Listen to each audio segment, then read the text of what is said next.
Exodus 3. Moses was keeping the flock of his father-in-law Jethro, the priest of Midian. He led his flock beyond the wilderness and came to Horeb, the mountain of God. There an angel of the Lord appeared to him in a flame of fire out of a bush. He looked. The bush was blazing, yet it was not consumed. Then Moses said, I must turn aside and look at the great sight and see why the bush is not burned up. When the Lord saw that he had turned aside to see, God called to him out of the bush, Moses, Moses. And he said, Here I am. Then he said, Come no closer. Remove the sandals from your feet, for the place which you are standing is holy ground. He said further, I am the God of your father, the God of Abraham, the God of Isaac, and the God of Jacob. And Moses hid his face, for he was afraid to look at God. Then the Lord said, I have observed the misery of my people who are in Egypt.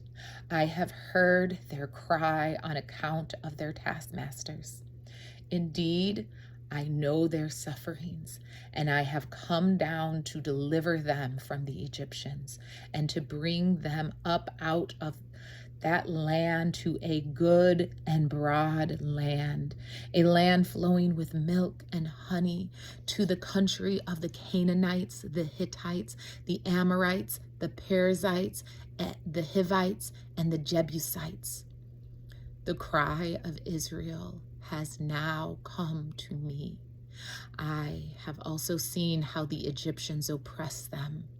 So come, I will send you to Pharaoh to bring my people, the Israelites, out of Egypt.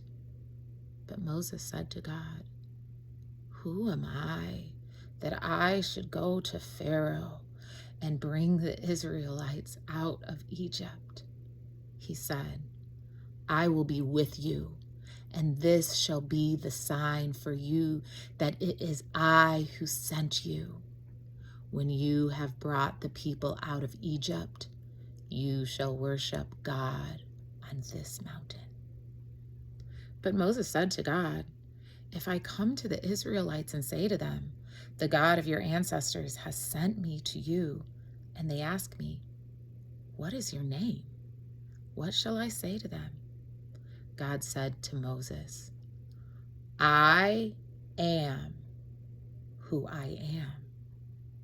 He said further, Thus you shall say to the Israelites, I am has sent me to you.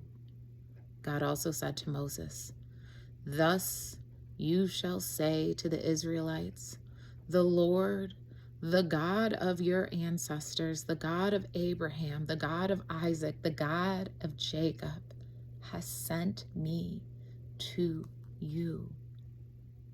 This is my name forever, and this is my title for all generations. Go and assemble the elders of Israel and say to them, The Lord, the God of your ancestors, the God of Abraham, of Isaac, and of Jacob, has appeared to me, saying, I have given heed to you and to what has been done to you in Egypt. I declare I will bring you up out of the misery of Egypt to the land of the Canaanites, the Hittites, the Amorites, the Perizzites, the Hivites, and the Jebusites, a land flowing with milk and honey. They will listen to your voice and to you, and the elders of Israel shall go to the kings of Egypt and say to him, The Lord, the God of the Hebrews, has met with us. Let us now go a 3 days' journey into the wilderness so that we may sacrifice to the Lord our God. I know, however, the king of Egypt will not let you go unless compelled by a mighty hand. So I will stretch out my hand and strike Egypt with my wonders, and I will perform in it. After that, he will let you go. I will bring this people into such favor with the Egyptians that when you go, you will not go empty-handed. Each woman shall ask her neighbor and any woman living in the neighbor's house for jewelry of silver and gold and clothing, and you shall put them on your sons and on your daughters, and so you shall plunder the Egyptians. Exodus 4. Then Moses answered, but suppose they do not believe me or listen to me, but say, the Lord did not appear to you. The Lord said to him, what is that in your hand? He said, a staff. And he said, throw it to the ground. So he threw the staff on the ground, and it became a snake. And Moses drew back from it. Then the Lord said to Moses, reach out your hand and seize it by the tail. So he reached out his hand and grasped it, and it became a staff in his hand, so that they may believe that the Lord, the God of their ancestors, the God of Abraham, the God of Isaac, and the God of Jacob, has appeared to you. Again, the Lord said to him, put your hand inside your cloak. He put his hand inside his cloak, and when he took it out, his hand was leprous, white as snow. Then God said, put your hand back into your cloak. So he put his hand back into his cloak, and when he took it out, it was restored like the rest of his body. If they will not believe you or heed the first sign, they may not believe the second. If they will not believe even those two signs or heed you, you shall take some water from the Nile and pour it on dry ground. And the water that you shall take from the Nile will become blood on the dry ground.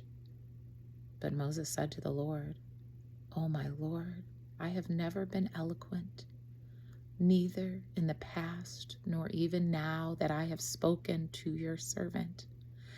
But I am slow in speech and slow in tongue. Then the Lord said to him, who gives speech to mortals? Who makes them mute or deaf, seen or blind? Is it not I, the Lord?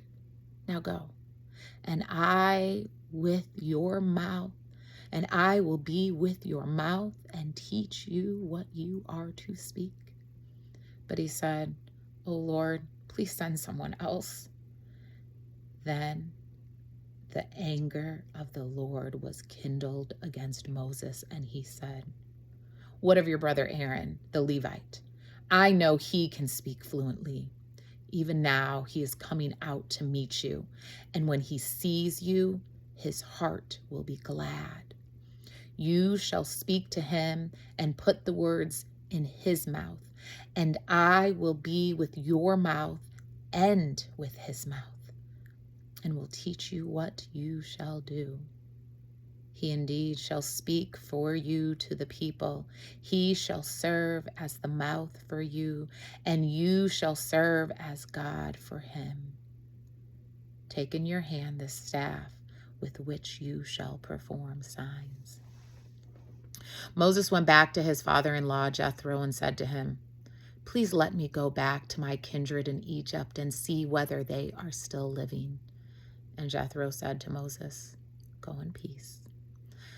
The Lord said to Moses and Midian, go back to Egypt, for all those who were seeking your life are dead.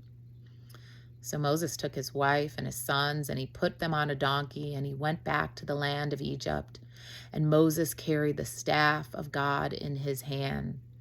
And the Lord said to Moses, when you go back to Egypt, see that you perform before Pharaoh all the wonders that I have put in your heart, in your power. but I will harden his heart so that he will not let the people go. Then you shall say to Pharaoh, thus says the Lord, Israel is my firstborn son. I say to you, let my son go that he may worship me. But you refuse to let him go. Now I will kill your firstborn son. On the way, at a place where they spent the night, the Lord met him and tried to kill him. But Zipporah took a flint and cut off her son's foreskin and touched Moses' feet with it and said, truly, you are a bridegroom of blood to me. So he let him alone. It was then, she said, a bridegroom of blood by circumcision. The Lord said to Aaron, go into the wilderness to meet Moses. So he went, and he met him at the mountain of God and kissed him.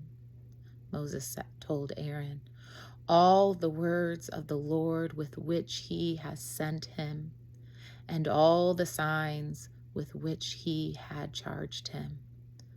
Then Moses and Aaron went and assembled all the elders of Israelites. Aaron spoke all the words that the Lord had spoken to Moses and performed the signs in the sight of the people. The people believed, and when they heard that the Lord had given heed to the Israelites and that he had seen their misery, they bowed down and worshiped.